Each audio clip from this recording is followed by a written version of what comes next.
साथियों सभी को नमस्कार। आज हम इतिहास की श्रृंखला को आगे बढ़ाते हुए इतिहास का एक महत्वपूर्ण टॉपिक भारत में आने वाले प्रमुख विदेशी यात्रियों के बारे में पढ़ेंगे। तो आइए स्टार्ट करते हैं आज की क्लास। ध्यान देना, ये इतना इम्पोर्टेंट टॉपिक है। पुलिस परीक्षा हो, एसएससी की कोई परीक्षा हो या स्टेट की पीसीएस की कोई परीक्षा हो, सभी में ये क्वेश्चन, यहाँ से क्वेश्चन अवश्य ही आता। तो आइए स्टार्ट करते हैं आज की क्लास। भारत में आने वाले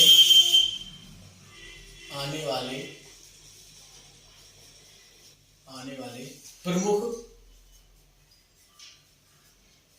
विदेशी यात्री।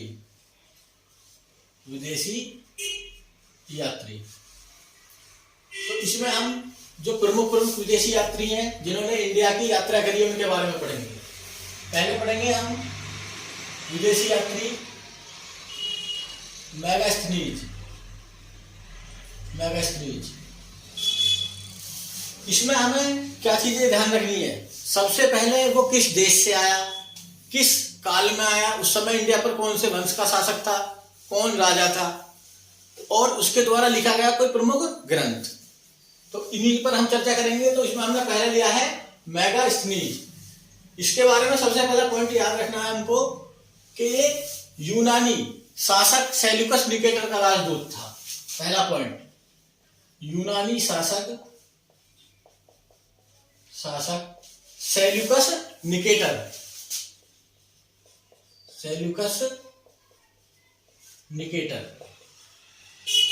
निकेटर का राजदूत था।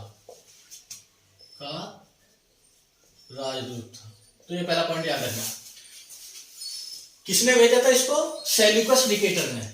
फिर दूसरा पॉइंट, किसके दरबार में आया ये मेगास्थनीज?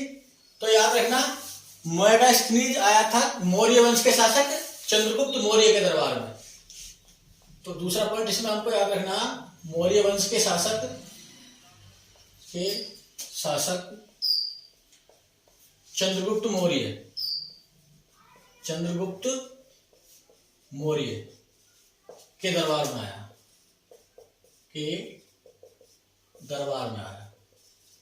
ये पॉइंट याद रखना। इसमें तीसरा पॉइंट आपको याद रखना कि मेगास्थनीज ने एक प्रसिद्ध पुस्तक लिखी है जिससे हमें मौर्य वंश की जानकारी प्राप्त होती है। वो मौर्य वंश का क्या है? एक ऐतिहासिक स्रोत है। तो पुस्तक का नाम है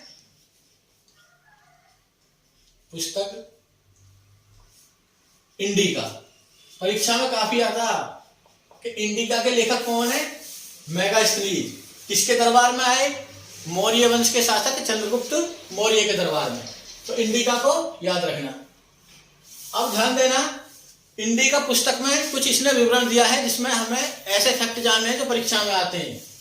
तो इंडिका के बारे में पहला फैक्ट ध्यान रखना कि इंडिका वर्तमान में मूल रूप से उपलब्ध नहीं है। तो पहला पॉइंट ये ध्यान रखना, ये मूल रूप से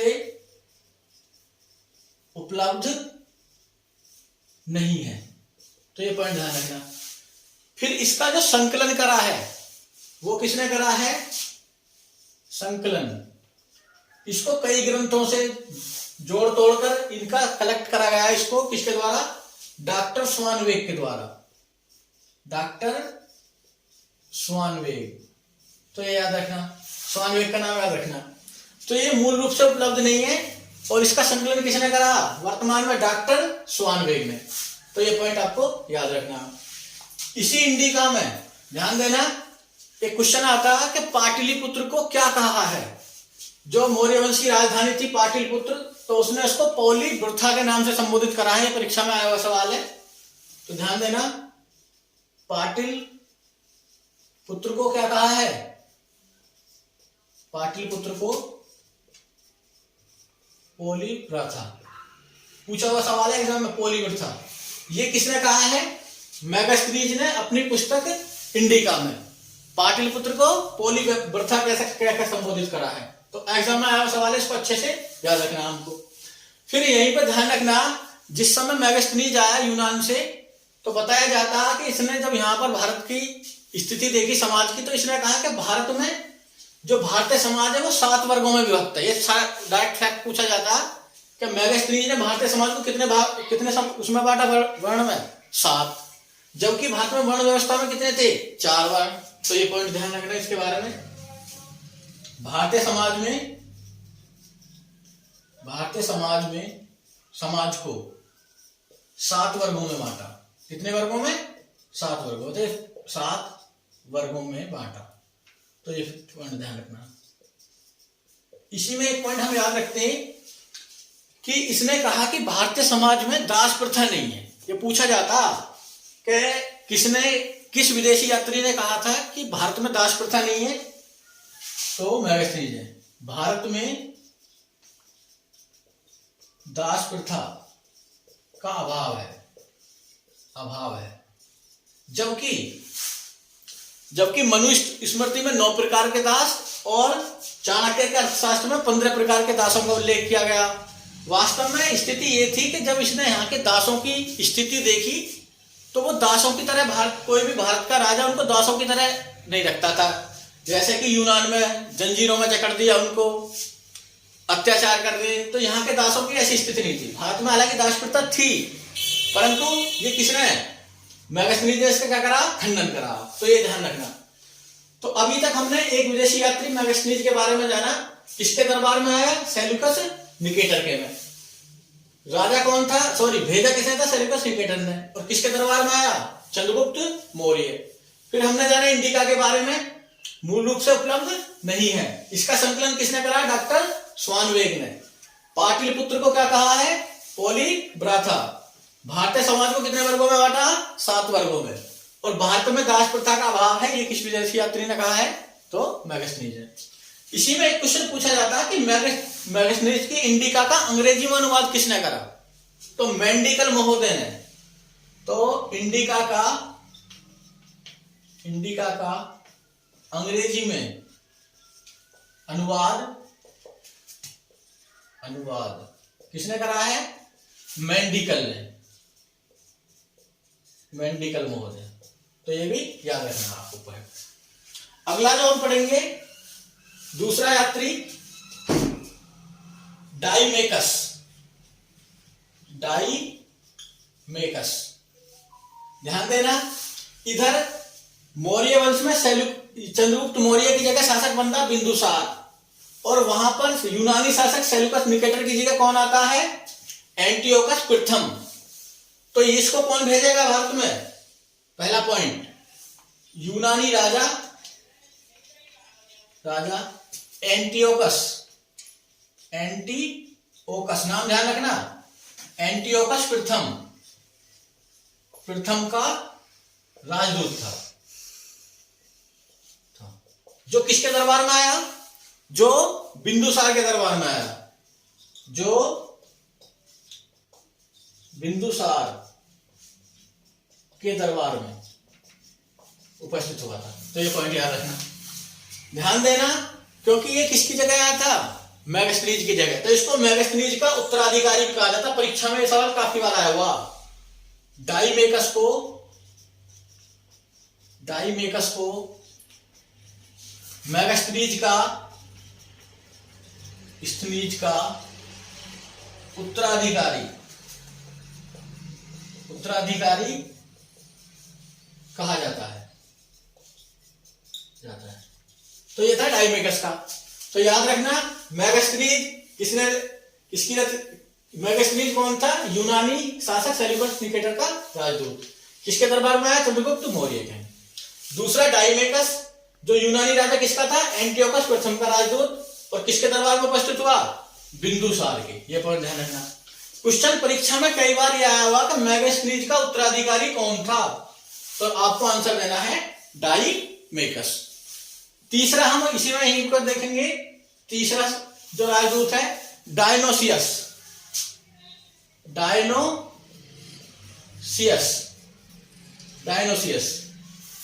ये आया था मिस्र से, और मिस्र के राजा टोलमी फिलाडेल्फस ने भेजा था। डायनोसियस मिस्र के राजा टोलमी फिलाडेल्फस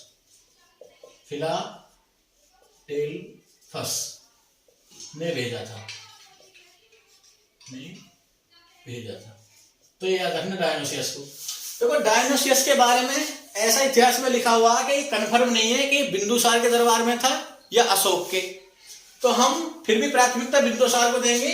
अगर बिंदुसार ऑप्शन में नहीं मिला आपको तो फिर अशोक को लिख देना। तो किसके दरबार में आया?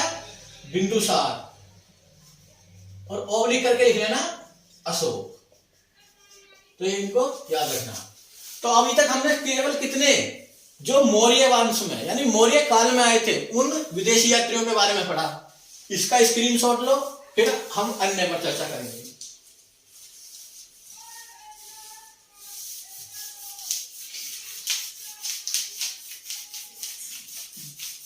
अब हम देखेंगे एक विदेशी यात्री हेलियोडोरस के बारे में। हेलियोडोरस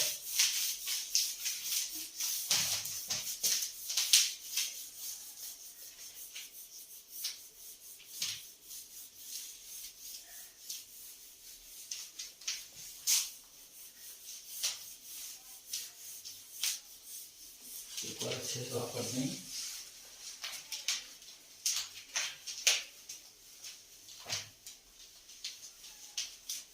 तो हेडिंग लिखो हेलियोडोरस।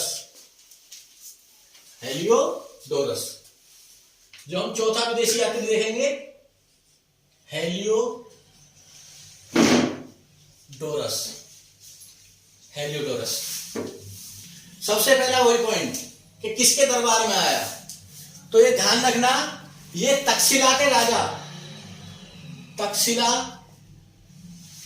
के राजा एंटियास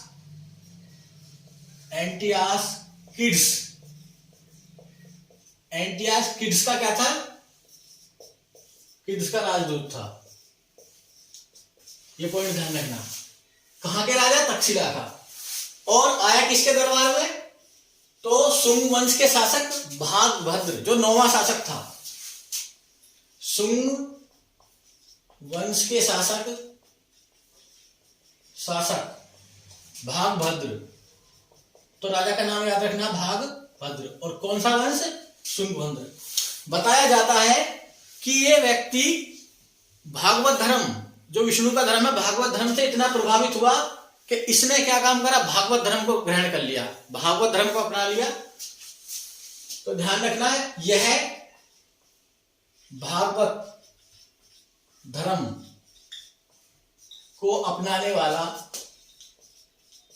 वाला प्रथम विदेशी था।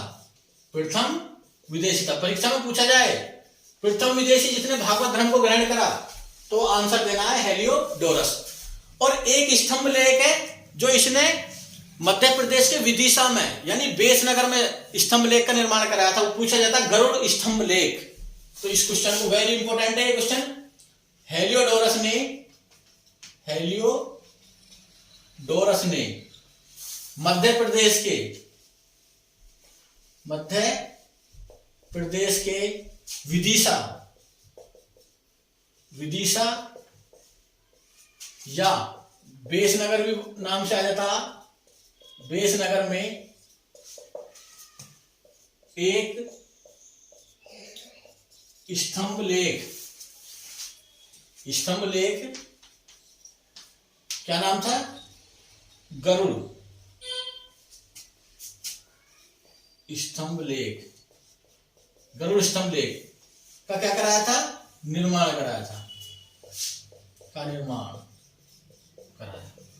तो बहुत ही ज्यादा इंपॉर्टेंट क्वेश्चन है, परीक्षा में बार बार आता कि गरुड़ स्तंभ लेख कहां पर है? विदिशा या बेसनगर, मध्य प्रदेश।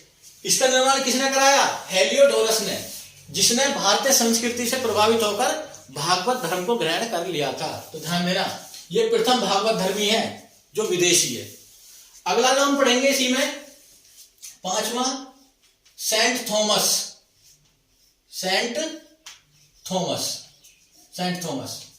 और ये कहां से आया था? इटली। सबसे पहले ध्यान रखना, इटली यानी यूरोपीय देश से आया था, इटली से। इसके बारे में जो हमें जानना है, ध्यान रखना, ये प्रथम विदेशी था जो ईसाई धर्म का प्रचार करने भारत आया। तो तुमसे पूछा जाए प्रथम ईसाई धर्म प्रचारक कौन था? Saint Thomas.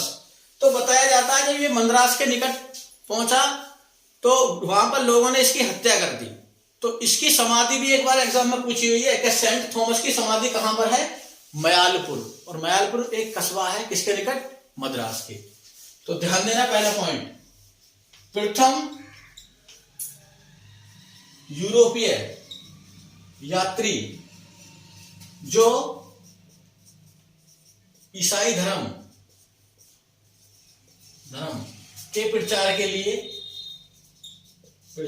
लिए भारत आया।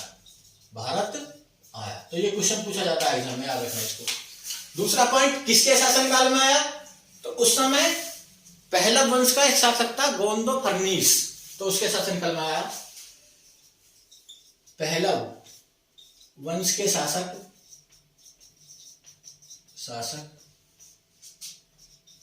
गोंदो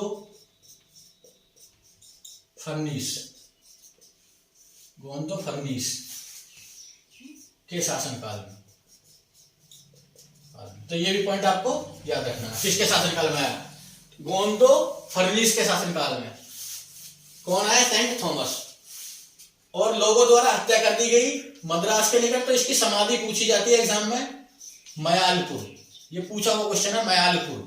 और ये कहां पर है? मद्रास, यानी चेन्नई के पास, मद्रास। तो इंपॉर्टेंट क्वेश्चन है, इसको याद रखना है हमको कि किसकी समाधि है? मयालपुर में सेंट थॉमस की, जो पहला ईसाई धर्म प्रचारक था, जो कहां पर आया? भारत में आया। तो इसको हमें अच्छे से याद करना है, इसको नोट करो। फिर हम पढ़ेंगे जो चीनी यात्रियों के बारे में। स्क्रीनशॉट लें इसका।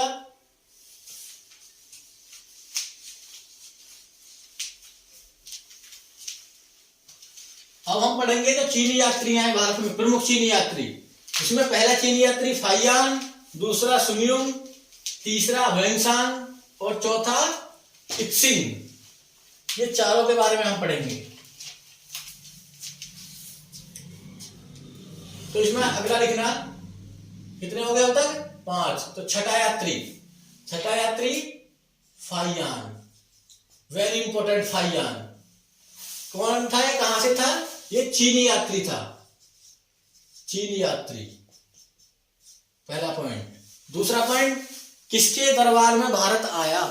तो गुप्त वंश के राजा चंद्रगुप्त विक्रमादित्य के। तो ये देखना, चंद्रगुप्त विक्रमादित्य के शासन काल में भारत आया। तो ये पॉइंट चंद्रगुप्त विक्रमादित्य। दूसरा पॉइंट इसमें याद रखना फाइयान का। फाइयान ने चीनी ग्रंथ फा क्या की। इसके ग्रंथ का क्या नाम है?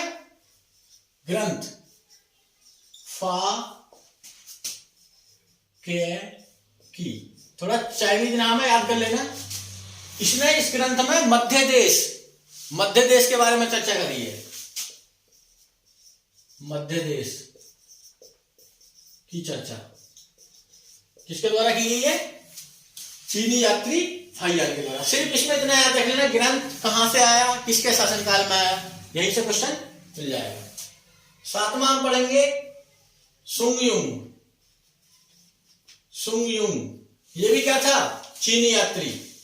ये सभी यात्री चीनी बौद्ध धर्म की शिक्षा के लिए भारत में आएंगे। ये पॉइंट भी इसमें कर लेना, बौद्ध धर्म की शिक्षा ग्रहण करने, बौद्ध धर्म की शिक्षा प्राप्त करने, शिक्षा लेने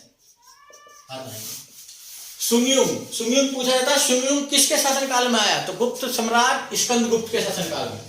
तो पहला पॉइंट चीनी यात्री था, ये पॉइंट याद रखना। दूसरा पॉइंट किसके दरबार में आया? याद रखना है स्कंदगुप्त। तो ये पॉइंट याद रखना। तीसरा जो 8वें नंबर का हमें इसमें पढ़ना है हुएंगसांग। ये वाला और ये अति महत्वपूर्ण हुएंगसांग। सबसे पहले ध्यान रखना, ये भी क्या था? चीनी यात्री, पहला पॉइंट। किसके दरबार में आया हुएंगसांग? तो हम ट्रिक से याद करने, है से हुएंगसांग और है से हर्षवर्धन वंश के साथ है। तो ध्यान रखना, हर्षवर्धन वर्धन के शासनकाल में। ध्यान देना, ये भी किसके लिए आया था? बौद्ध ग्रंथों की अध्ययन के लिए, बौद्ध शिक्षा ग्रहण करने।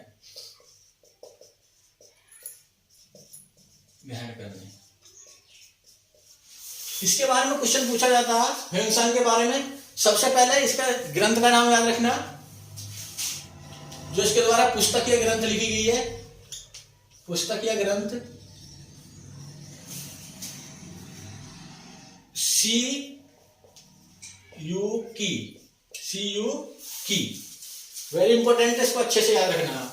फिर अगला पॉइंट याद रखना है, ह्वेंसांग को क्या यात्रियों में राजकुमार, यात्रियों का राजकुमार यानी प्रिंस ऑफ पिलग्रिम्स या नीति का पंडित, या इसका एक और नाम है आधुनिक शाक्य मुनि। शाक्य मुनि महात्मा बुद्ध को कहते थे, तो उसके बाद वर्तमान शाक्य मुनि किसको कहा गया? ह्वेंसांग को, जो क्या था? चीन यात्री। तो इसके उपनाम है कुछ, जैसे इसको यात्रियों का राजकुमार, ये इंग्लिश नाम से भी पूछा हुआ, Prince of pilgrims, Prince of pilgrims, ये पूछा हुआ, प्रिंस ऑफ पिलग्रिम्स। इसने हर्षवर्धन के काल का वर्णन दिया है CUK में, प्रिंस ऑफ पिलग्रिम्स, या इसी का एक और नाम मिलेगा नीति का पंडित, नीति का पंडित, या एक और नाम आधुनिक शाक्य मुनि। ये भी पूछा हुआ सवाल, आधुनिक शाक्य मुनि, शाक्य मुनि या वर्तमान शाक्य मुनि। तो ये किसके बारे में पढ़ रहे हैं हम? हर्षवर्धन के बारे में। हर्षवर्धन बताता है कि ह्वेंसांग बताता है कि हर्षवर्धन के शासन काल में डाकू क्या थे? हावी थे। ये बताता है कि 2 बार तो इसको खुद को लूटा गया, तो ये इसके प्रशासन के संबंध में वर्णन देता ह्वेंसांग। इसी में ध्यान रखना ह्वेंसांग दक्षिण भारत की यात्रा करता और उस समय दक्षिण में पल्लव वंश का राजा नरसिंह वर्मन शासन करता। ये भी क्वेश्चन एक बार पूछा हुआ कि जब हर्षवर्धन कहां पर दक्षिण भारत में गया तो कौन सा वंश राज कर रहा था? पल्लव। तो ध्यान देना, ह्वेंसांग ने दक्षिण भारत की भी यात्रा की। उस समय कौन सा वंश था? पल्लव वंश। और शासक पूछा जाए तो नरसिंह वर्मन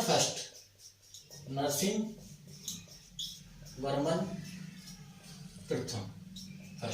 तो ये भी क्वेश्चन आया हुआ कि जिस समय ह्वेंसांग ने दक्षिण की यात्रा करी तो उस समय पल्लव वंश का शासक कौन था? नरसिंह वर्मन फर्स्ट। इसी में ध्यान रखना, ह्वेंसांग ने जो नालंदा था प्राचीन विश्वविद्यालय, उसमें भी शिक्षा ग्रहण करी।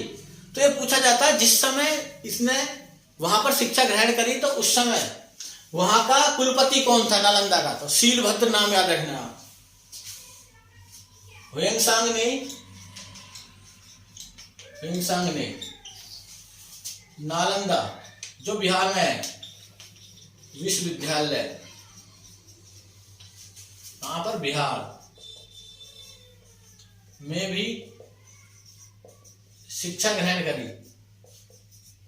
टोटल 15 वर्ष ये इंडिया में रहा और 1.5 वर्ष तक अध्ययन करा नालंदा विश्वविद्यालय में। उस समय वहां के कुलपति कौन थे? ये कुलपति का नाम पूछा जाता, तो कुलपति थे शीलभद्र। तो नहीं, यह नाम ध्यान रखना। तो इसमें हमने जाना 3 चीनी यात्रियों के बारे में अभी तक, फाइयान, सुमयुंग और ह्वेंसांग। चौथा एक इसमें याद रख लेना चीनी यात्रियों में, इत्सिंग। सिर्फ इसमें इतना ध्यान रखना इत्सिंग के बारे में, इसके बारे में कोई ज्यादा उल्लेख नहीं है कि ये किसके शासनकाल में आया। सिर्फ इतना याद रखना कि इत्सिंग भी एक क्या था? चीनी यात्री था। चीनी यात्री जो बौद्ध धर्म की शिक्षा लेने आया, धर्म की शिक्षा। तो ये सभी आपको क्या रखने? याद रखने। चार चीनी यात्री है, फाइयान, सुगयुम, वेंगसांग और इत्सिंग। मोस्टली सवाल फाइयान और वेंगसांग से बनता है, ये भी ध्यान रखना। ग्रंथ का नाम याद रखना, नीति का पंडित किसे कहते हैं, प्रिंस ऑफ पिलग्रिम्स किसे कहते हैं। तो ये सभी चर्चा करी हमने किस पर, चीनी यात्रियों के बारे में। इसको नोट करें, फिर हम आगे चर्चा करेंगे।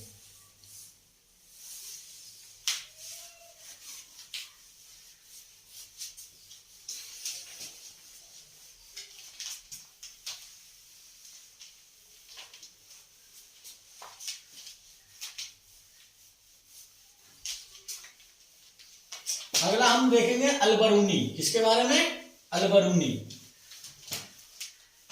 तो हेडिंग लिखो, अलबरूनी। अलबरूनी नंबर 1 ही डाले देता हूं, आप डाल लेना क्रम से। अलबरूनी, अलबरूनी किसके साथ भारत आया, सबसे पहला क्वेश्चन। और कहां से आया, तो एक अरबी यात्री था, क्या था, जो ख्वारिज्म से आया था। ख्वारिज्म, अरब से अरबी यात्री। फिर क्वेश्चन पूछा जाता कि किसके साथ भारत आया, तो ध्यान देना यह है महमूद गजनी के साथ भारत आया। तो ये पॉइंट आपको याद रखना, किसके साथ आया, महमूद गजनी के साथ। फिर क्वेश्चन आता है, इसने एक बहुत ही महत्वपूर्ण पुस्तक लिखी है जो परीक्षा में पूछी जाती है, तहकीकात ए हिंद या किताबुल हिंद। उस पुस्तक में इसने भारतीय समाज, भारतीय संस्कृति सभी का क्या करा, वर्णन करा है। उसने बताया कि भारतीय लोग स्वयं को सर्वश्रेष्ठ मानते हैं, हिंदू धर्म को सर्वश्रेष्ठ मानते हैं। उनका कहना है कि हिंदू धर्म से बढ़कर कोई ग्रंथ नहीं और भारत से बढ़कर कोई देश नहीं। और वो बताता है कि ये लोग विदेशियों को क्या कहते थे, मलेच्छ। तो ये फैक्ट पूछा हुआ है, तो ये भी याद रखना। तो सबसे पहले इसकी पुस्तक याद रखनी है आपको। जो पुस्तक है अलबरूनी की, अरबी भाषा में लिखी है, किताबुल हिंद, या इसी को बोला जाएगा तहकीकात, तहकीक ए हिंद। और ये किस भाषा में लिखी हुई है, अरबी भाषा में, अरबी भाषा में। इस पुस्तक में इसने क्या, भारतीय समाज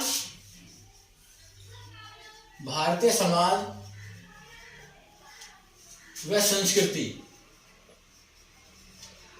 संस्कृति का विस्तृत वर्णन किया है, विस्तृत वर्णन। यही बताता है कि भारतीय लोग विदेशियों को क्या कहते थे, मलेच्छ। तो ये क्वेश्चन पूछा हुआ है एग्जाम में, मलेच्छ विदेशियों को, भारतीय लोग विदेशियों को क्या कहते थे, मलेच्छ। विदेशियों को मलेच्छ कहते थे। ये याद रखना, मलेच्छ तो पहले मैंने लिख दिया वहां पर, तो ये याद रखना। अब हम पढ़ेंगे किसके बारे में, मार्को पोलो। मार्को पोलो ये कहाँ का निवासी था, सबसे पहला क्वेश्चन। ये इटली का रहने वाला था। कहाँ का, इटली का रहने वाला था। बताया जाता है कि 1292 ईस्वी में जो दक्षिण भारत है वहां पर एक वंश था, पांड्या वंश। तो ये पांड्या वंश के एक बंदरगाह, कयाल बंदरगाह पे उतरा। तो ध्यान देना, 1200 इसने विश्व भ्रमण की योजना बनाई थी 1292 एडी में, ईस्वी में दक्षिण भारत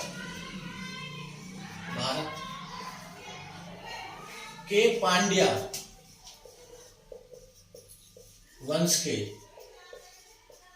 कयाल बंदरगाह पर उतरा। ये बंदरगाह का नाम पूछ सकते हैं, गांव पर उतरा। तो ये याद रखना, इसको क्लियर थोड़ा करते हैं, पर उतरा। तो ये हमको याद रखना मार्को पोलो के बारे में। अगला जो हम याद रखेंगे, अब हम पढ़ेंगे विजयनगर साम्राज्य में आने वाले कुछ यात्रियों के बारे में जिन्होंने विजयनगर की यात्रा करी। तो इसको नोट करें, फिर हम विजयनगर के एक ही स्लाइड में सारे व्यक्तियों को कवर करेंगे। इसको नोट करें पहले।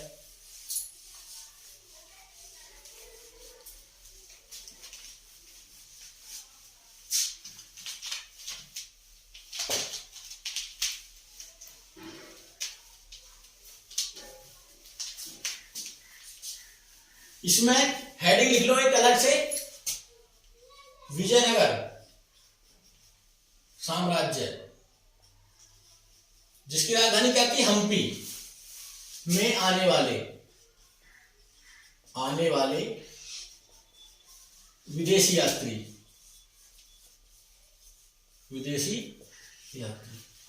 इंपॉर्टेंट है, यहां से क्वेश्चन आता है, अच्छे से याद करने हैं हमको। पहला पढ़ेंगे हम इसमें निकोलो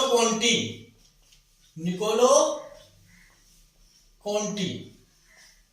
सबसे पहले हमें देश ध्यान रखना और किस राजा के शासनकाल में आया। तो निकोलो कॉन्टी इटली का निवासी था। यूपी पुलिस 2013 का सवाल कि निकोलो कॉन्टी किस देश का निवासी था, तो विजयनगर का। और किसके शासनकाल में भारत आया, तो देवराय प्रथम, विजयनगर का एक शासक था देवराय प्रथम के शासनकाल में भारत आया। तो ये पॉइंट भी आपको याद रखना। दूसरा, इसने कहा, निकोलो कॉन्टी ने कहा, सती प्रथा का उल्लेख करा कि भारत में यानी विजयनगर साम्राज्य में क्या थी, सती प्रथा प्रचलन में थी। तो ये ध्यान रखना। दूसरा, इसमें एक यात्री अब्दुल रज्जाक, ये फारस से आया था, ईरान से। तो ये कहां से आया था, फारस, ईरान से। और किसके दरबार में आया, देवराय द्वितीय, विजयनगर का एक शासक था देवराय द्वितीय। तो पहला यात्री किसके में, देवराय प्रथम, और दूसरा देवराय द्वितीय। तीसरा आपको यात्री याद रखना,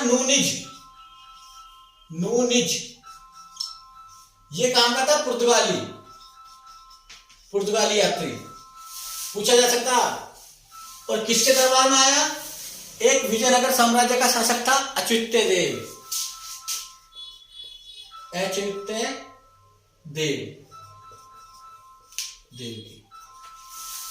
अगला जो हमको याद रखना है,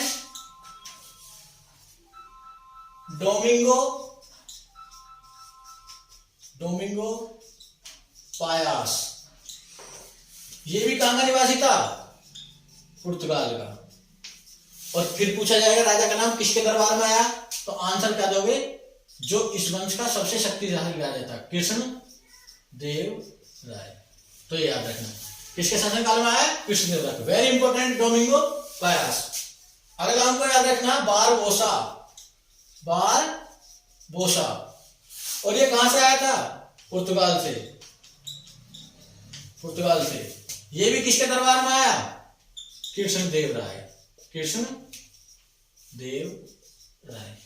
तो इसको भी याद रखना अच्छे से। अगला हम पढ़ेंगे पेश नाम का यात्री आता है इटली से, और ये भी किसके दरबार में आया, कृष्ण देव राय। तो इसको भी याद रखना। निकोलो कॉन्टी इटली से आया, किसके में, देवराय प्रथम। अब्दुल रज्जाक फारस से, ईरान से आया, देवराय द्वितीय। नूनिज पुर्तगाली, डोमिंगो पायास, बारबोसा, पेश।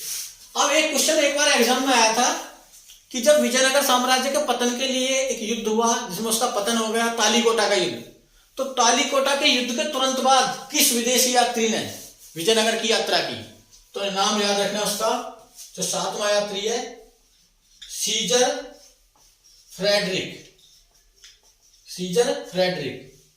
कहां से आया था, पुर्तगाल से। और इसमें याद क्या रखना है कि तालीकोटा के तुरंत बाद विजयनगर की यात्रा की। तालीकोटा युद्ध कब हुआ था, 1565 में, जिसको राक्षसी तंगड़ी का युद्ध, बन्नी हट्टी का युद्ध, जब इतिहास पढ़ेंगे हम क्रम से तब पढ़ाया जाएगा। तालीकोटा के युद्ध के बाद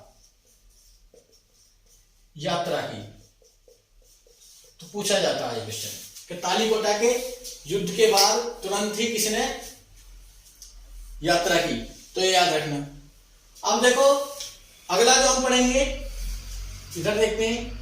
चलो पहले इस स्लाइड को नोट कर लो, फिर हम इधर ही लिखेंगे, नोट करो इसको।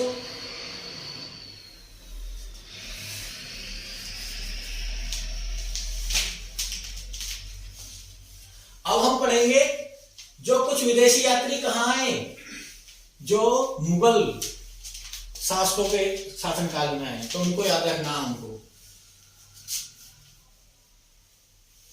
तो इसमें पहला पढ़ेंगे हम जॉन मिडन हॉल। किसको पढ़ेंगे? John मिडन hall.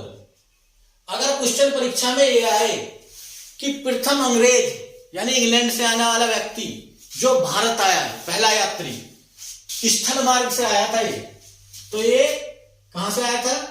पहले ये लिख लेना, ब्रिटेन या इंग्लैंड इसको बोल सकते हो। तो इसके बारे में पहला फैक्ट लिखना। क्या लिखोगे? कि भारत आने वाला प्रथम अंग्रेज विदेशी यात्री, प्रथम अंग्रेज यात्री जो भारत आया। ये पूछा हुआ सवाल है एसएससी में। भारत आया, प्रथम अंग्रेज यात्री जो भारत आया। और ये किस मार्ग से आया था? ध्यान रखना, स्थल मार्ग से, स्थल मार्ग से। दूसरा याद रखना, रोल्फ फिंच, इंपॉर्टेंट है, ये भी परीक्षा में पूछा हुआ है। रोल्फ फिंच, और ये भी क्या था? इंग्लैंड से था। और ये अकबर के शासनकाल में भारत आया था। पूछा जाता किसके शासनकाल में? अकबर, अकबर के शासनकाल में, शासन काल में भारत आया। पूछा जाता कि अकबर के शासनकाल में आने वाला अंग्रेज यात्री कौन था? Rolf Finch. एक सीरियल आता था जोधा, जोधा और अकबर के नाम से, जोधा अकबर, तो उसमें भी ये दिखाया गया, रोल्फ फिंच को बाकायदे दिखाया गया। तीसरा जो हमको इसमें याद रखना है, फादर मोन्सरेट, मोन्सरेट और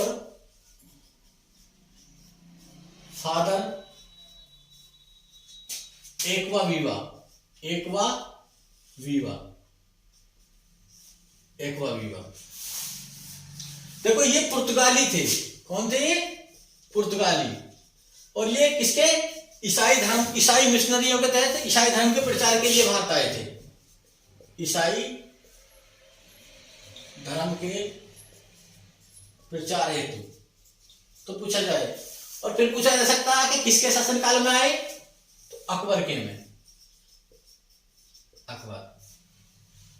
अकबर के समय। तो ये भी पॉइंट आपको याद रखना है। अगला जो हम विदेशी यात्री देखेंगे वो देखेंगे कैप्टन हॉकिंस। कौन देखेंगे? Captain Hawkins, very important. तो हेडिंग लिखो, कैप्टन हॉकिंस।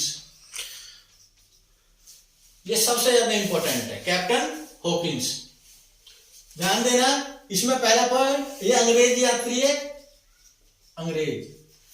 और ऐसा बताया जाता है कि ये भारत में जहांगीर से परमिशन लेना है प्रथम कोठी स्थापित करने के लिए। तो ध्यान देना, जहांगीर के दरबार में आया। कहां पर आया? जहांगीर के दरबार में। पहला पॉइंट, दरबार में। बताया जाता ये अंग्रेजी के साथ साथ तुर्की और फारसी बोलने में भी क्या था? निपुण था। तो ये भी इसकी पॉइंट लिख लेना, अंग्रेजी के अलावा तुर्की वह फारसी का क्या था? फारसी का ज्ञाता। ध्यान रखना, फारसी को दुनिया की सबसे कठिन लैंग्वेज माना गया। कहावत भी बनी है, हाथ कंगन को आरसी क्या और पढ़े लिखो को फारसी क्या, फारसी के ऊपर ही, क्योंकि फारसी सबसे कठिन लैंग्वेज है। तो बताया जाता है इसने परमिशन लेने के लिए जहांगीर से किस में बात करी? फारसी में बात करी। तो जहांगीर इससे क्या हुआ? प्रसन्न हो गया और उसने अंग्रेजों को क्या दे दी? भारत में कोठी बनाने की, फैक्ट्री स्थापित करने की अनुमति दे दी। परंतु फिर बताया जाता पुर्तगालियों के षड्यंत्र से, पुर्तगालियों ने किसको? जहांगीर को क्या थोड़ा अंग्रेजों के खिलाफ भड़काया। तो उसने परमिशन क्या, जो सूरत में फैक्ट्री स्थापित कर रहे थे उसको रुकवा दिया। तो ध्यान देना,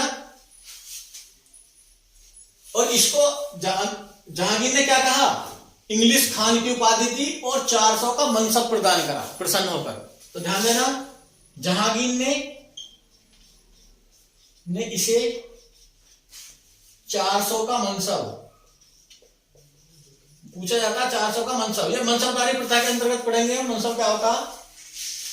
और इंग्लिश खान, इंग्लिश खान पूछा जाता है। इंग्लिश खान कौन है? कैप्टन हॉकिंस इंग्लिश खान की उपाधि थी। तो ये पॉइंट भी आपको याद रखना। 400 का मनसब और इंग्लिश खान की उपाधि थी। तो समझ में आया ये पॉइंट। तो इसको अनुमति प्रारंभ में तो दे दी थी, परंतु फिर इसने क्या करा था, पुर्तगालियों के कहने पर अंग्रेजों के से वापस ले ली थी अनुमति। तो इसमें ध्यान रखना, इसी के साथ जहां एक और व्यक्ति आएगा विलियम फिंच, तो ये भी याद रखना है, इसी के साथ आया था ये भी विलियम फिंच भी। किसके साथ आया? हॉकिंस के साथ आया, हॉकिंस के साथ आया। तो ये पॉइंट भी आप याद रखना। ये 1608 की बात है, 1608 ईस्वी में, ये पॉइंट याद रखना। तो कैप्टन हॉकिंस और विलियम फिंच किसके दरबार में आए? जहांगीर के दरबार में आए। अगला पॉइंट हमको याद रखना इसमें, सर टॉमस रो, नहीं सॉरी, इससे पहले अंग्रेजों ने एक व्यक्ति को और भेजा, पॉल कैलिंग को भेजा अनुमति लेने के लिए, परंतु वो भी असफल हुआ। तो अगला यात्री लिखेंगे हम पहले पॉल कैनिंग, पॉल कैनिंग। ये भी किसके दरबार में आया? जहांगीर के, गिर के। और ये भी अनुमति लेने में क्या रहा? असफल। अनुमति लेने में असफल रहा, असफल रहा। तो ये भी आपको याद रखना। इसी में एक अंतिम याद रखना, ये सर टॉमस रो, या इन्हीं को क्या बोला जाता? Thomas Roe, Thomas Roe. इनके बारे में देखो क्या ध्यान रखना आपको। सर टॉमस रो, ये भी किसके दरबार में आए? जहांगीर के, जहांगीर। और किस वर्ष आए? वर्ष ध्यान रखना 1615 एडी में। और इन्होंने क्या करी? फैक्ट्री बनाने की अनुमति प्राप्त कर ली। फैक्ट्री या कोठी बनाने की अनुमति प्राप्त की। तो पूछा जाता है एग्जाम में। और ध्यान रखना, जिस तरह कैप्टन हॉकिंस के साथ विलियम फिंच है, तो एक व्यक्ति विलियम एडवर्ड वही इसके साथ आए। तो अगर पूछा जाए विलियम एडवर्ड भी, तो ये नोट कर लेना यहीं पर। इसके साथ कौन आया? साथ विलियम एडवर्ड, विलियम एडवर्ड, ये भी इसके साथ आया था, ये भी ध्यान रखना। तो इसमें हमने क्या कौन कौन से पढ़े? जॉन विडेन हॉल, जो प्रथम अंग्रेज यात्री जो स्थल मार्ग से भारत आया। राल्फ फिंच, अकबर के शासनकाल में भारत आया, ये भी स्थल मार्ग से ही आया था, ये भी ध्यान रखना। ये भी किस मार्ग से आया था? स्थल मार्ग। और जल मार्ग से अगर पूछा जाए तो कैप्टन हॉकिंस, ये ध्यान रखना, इसमें नोट कर लेना कि ये जल मार्ग से आने वाला प्रथम अंग्रेज था। जल मार्ग से आने वाला प्रथम अंग्रेज यात्री, ये भी नोट कर लेना। फिर हमने पढ़ा सर टॉमस रो को जिसने कोठी बनाने की अनुमति प्राप्त करी। इसके साथ कौन आया था? एक व्यक्ति विलियम एडवर्ड। तो इनको सबको नोट करो, फिर हम आगे चर्चा करेंगे अगले विदेशी यात्रियों पे।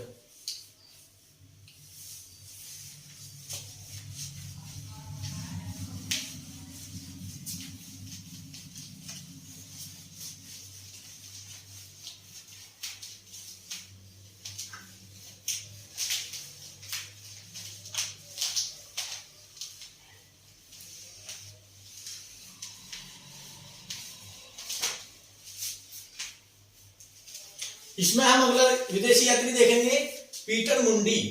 इंपॉर्टेंट है पीटर मुंडी। और किसके शासनकाल में आया? सबसे पहला क्वेश्चन वही, ये मुगल शासक शाहजहां के काल में आया। ये शासन काल में। पहला पॉइंट ध्यान रखना। बताया जाता है, एक बार एग्जाम में क्वेश्चन आया था, उस विदेशी यात्री का नाम बताइए जिसने शाहजहां के समय पड़े अकाल का वर्णन करा है।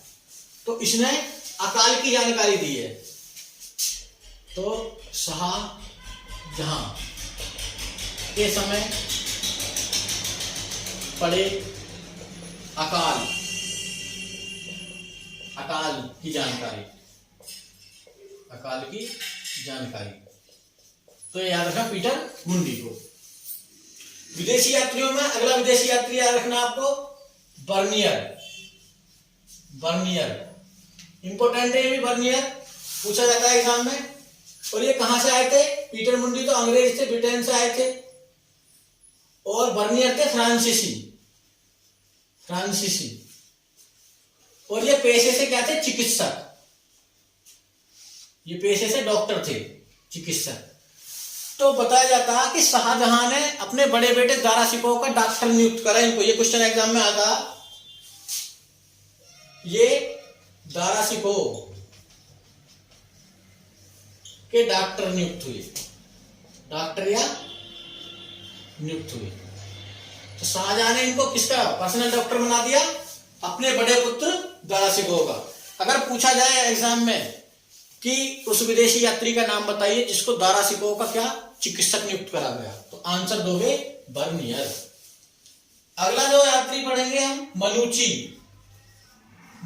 इंपोर्टेंट है, मनुची से सवाल आते हैं, मनुची। और ये इटली का रहने वाला था। कहां का? इटली देश का। देखो एक बार सवाल ऐसा आया था कि उस विदेशी यात्री का नाम बताइए जो भारत आया और कभी वापस ही नहीं गया। तो उसका नाम रहेगा क्या? ये मनुची। तो यह भारत आया और कभी वापिस नहीं गया। देखो ऐसा बताया जाता है कि जाट शासक राजा राम ने अकबर की हड्डियों को उसकी कब्र से उखाड़कर जला दिया। तो इसकी जानकारी कौन देता है? मनुची। तो मनुची ने किसकी जानकारी दी है? जाट शासक जो भरतपुर और दिल्ली क्षेत्र में थे, जाट, सूरजमल, चूड़ामल, तो उन्हीं में था एक जाट शासक राजा राम। तो राजा राम ने अकबर की कब्र से हड्डियों को निकालकर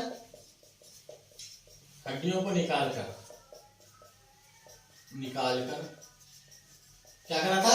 जला दिया था। तो ये विवरण किसने दिया? मनुची ने। एक यात्री जो पीछे ही हमें नोट करना था उसके बारे में, कोई नहीं, यहां पढ़ लो। एक यात्री रह गया, इब्न तुता।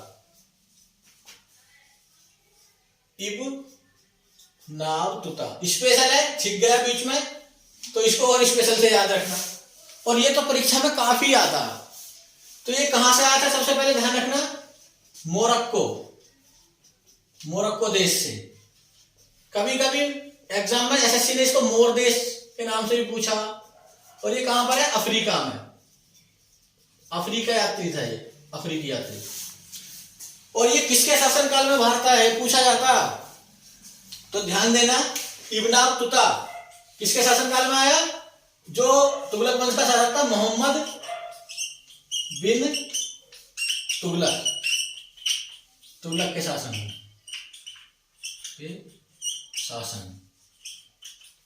में। ऐसे ध्यान रखना, इसको शासनकाल लिखोगे तो और अच्छा रहेगा, शासनकाल।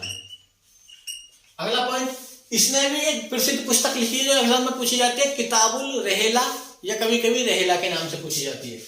तो पुस्तक क्या है? पुस्तक रहेला या किताबुल रहेला।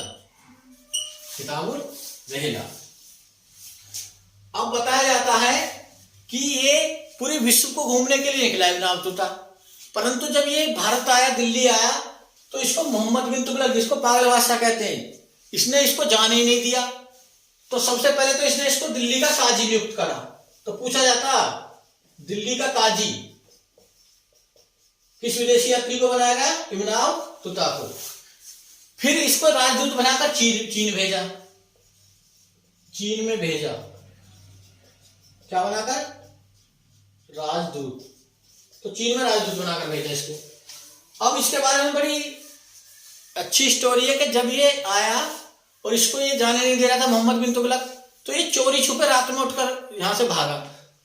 और जब ये बताया जाता अपने देश पहुंचा तो इसके परिवार वालों ने इसको पहचाना ही नहीं, क्योंकि बचपन में ही निकल गया और जब वृद्धावस्था में वहां पहुंचा तो इसको किसी ने पहचाना ही नहीं। तो फिर लोगों ने क्या काम करा, इसने स्टोरी बताई बचपन की, अपने दोस्तों से, अपने परिवार वालों से बताई, तो फिर इसको रिकॉग्नाइज किया गया, फिर पहचाना गया। तो ये था इब्न बतूता, जिसके बारे में कहानी है, इब्न बतूता बगल में जूता। तो ये सब इसी के बारे में कहा गया। तो आज की क्लास में हमने पढ़े थे भारत में आने वाले प्रमुख विदेशी यात्रियों के बारे में। ये एक ऐसा टॉपिक है कि आप किसी भी एग्जाम में बैठेंगे तो इससे सवाल 100% आता। इसको मिस मत करना, अच्छे से याद करना। और ध्यान देना कि इस टॉपिक यहां पर मैं उन्हीं चीजों को पढ़ाता हूं जो एग्जाम में आती हैं, इसमें कोई एक्स्ट्रा बातें नहीं बताई जाती। तो आप इन्हें अच्छे से याद करना और इनका लाभ उठाना। तो आज की क्लास में इतना ही। सभी को धन्यवाद सुनने के लिए। Thank you.